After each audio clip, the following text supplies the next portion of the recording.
they have. See what their final reward of happiness is after working for this slave state for 30 or 40 years and allowing someone else to exploit their labors. What is racism? Racism is an act of war. Sexism is an act of war. It's a war against our human dignity and our rights to self-respect. This is the war that they wage there. War. They are warlike. And we have to understand that the American corporate state got to where it's at through the act of war. The next war, you want to think about a war? The next war that you better be concerned about is the one that they're going to fight here. Here in the continental United States. They have fought many wars here. They fought us all along, see, because we said it's ours and you haven't got a right to it, and they fought us. Now you all are claiming that it's yours under this illusionary concept of private ownership of property, and they're going to fight you. But they're going to call it national security and energy crisis. They're going to call it constitutional rights, and they're going to call it judicial proceedings. They're going to nationalize, you know, your military coup is going to come by, they're going to nationalize the police departments. That's your military coup. In the name of violence, rising crime. But all we must do is look in the corporate office and see the rising crime that is taking place there, and nobody's going to jail for it.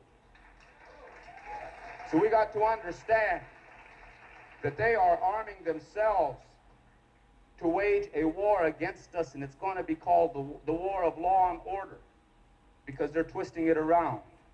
For 500 years, my people have resisted. For 500 years, we will resist again, if it becomes necessary.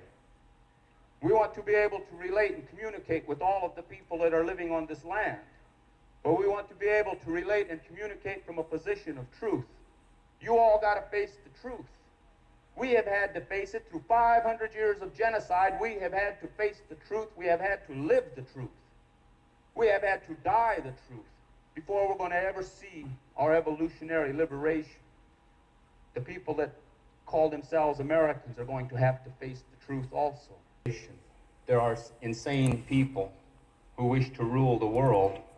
They wish to continue to rule the world on violence and repression. And we are all the victims of that violence and repression.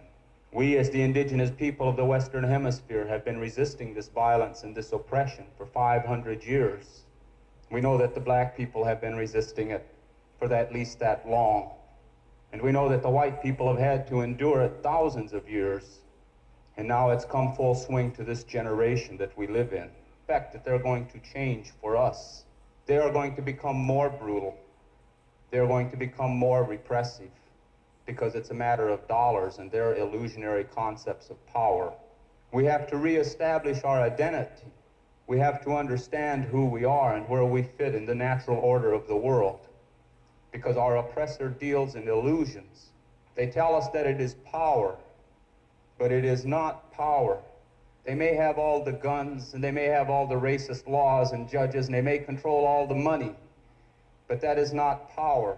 These are imitations of power, and they are only power because in our minds we allow it to be power. But it's all an imitation.